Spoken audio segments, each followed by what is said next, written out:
You're watching WCCO-4 News, the Twin Cities news station. Thank you for joining us. I'm Dennis Doda. Don and Amelia have the night off. Arrested, jailed, and charged. Not the best of times for Viking star receiver Randy Moss. So today he said he's sorry. Noel Walker has more on Moss in his own words. Noel. In a press conference that lasted about 10 minutes, Randy Moss said it was hard for him to look at reporters, hard for him to talk without breaking down. He wondered out loud if he should have left his house that day, if he should have driven down that street and straight into trouble. I mean, the lights are bright and I see the cameras flashing. I'm very nervous. My palms are sweating. He is used to the spotlight on the field, but on the sidelines. Do you feel you were treated fairly? No, I was not.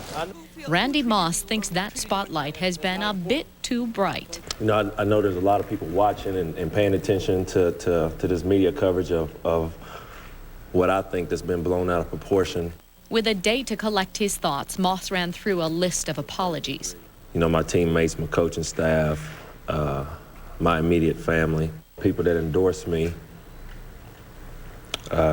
Nike, Jumpman, Michael Jordan himself, my mom, to my fans, and, you know, the people that also care a lot about me, my success, and my team.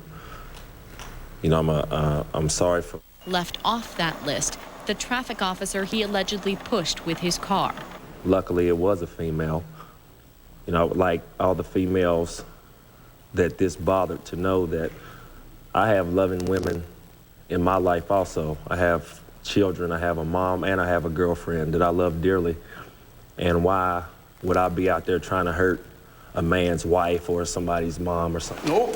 Moss's attorney says they have no plans to settle this case, which could eventually include a ticket for marijuana police say they found in Moss's Lexus. About the marijuana in my car, I completely went to my mind and started questioning who has been in my vehicle. If Moss is ticketed and convicted for pot possession, the NFL rules allow up to a 4-game suspension. I don't know if trouble's out to find me or whatnot, but I'm certainly not out there to find trouble.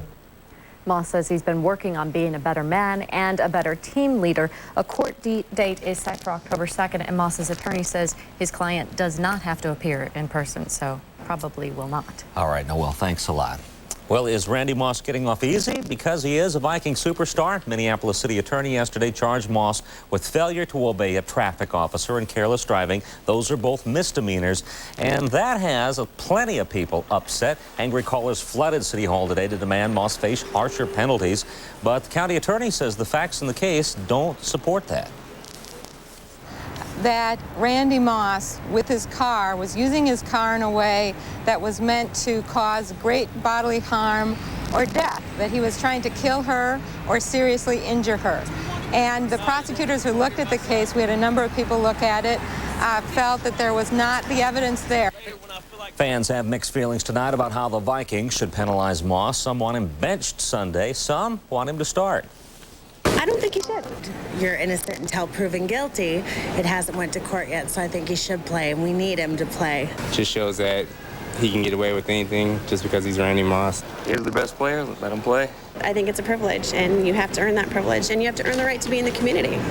And unfortunately, I don't think he did that. So how about you? Do you think Moss should start on Sunday? In our unscientific web poll, 30% of you said yes, let him start. 66% of you said no, and 3% of you couldn't make up your mind. Keep it here on Channel 4 for continuing coverage of the charges against Randy Moss. A bit later in sports, Ed Heil tells us how Moss's teammates are handling him now that he's back in the game. Twin Cities detectives tonight are piecing together what they call a suspicious death. Homicide investigators are hunting for clues at this house on DuPont Avenue North in Minneapolis. That's where a relative found a man whose death just isn't adding up. Medical detectives are helping them to figure out exactly what went wrong. Health investigators tonight are hunting for meat that made dozens of people sick. As Bridget Bornstein tells us, some E. coli tainted beef turned up right here in Minnesota. Bridget? There was tainted beef in 4 homes here. 6 people got sick. Some of the leftover beef tested positive, and it's linked to an outbreak in Wisconsin. 52 people in Wisconsin got sick after eating ground beef. 19 had to go to the hospital. There are also cases in Minnesota and Illinois, but most are in Wisconsin. That doesn't necessarily mean that the meat came from there.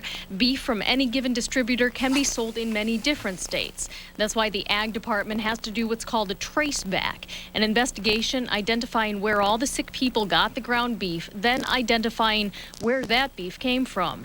E. coli can be serious, especially for children. About a year ago in Jordan, Minnesota, 6-year-old Megan O'Hearn got a syndrome associated with E. coli contamination. She died. In November of 2000, Sonia Pearson's parents bought beef tainted with E. coli at Cub Foods. Sonia and 40 other people in Minnesota and Wisconsin got sick. Sonia has kidney damage and almost died. There was at least one very sick person in this recent outbreak.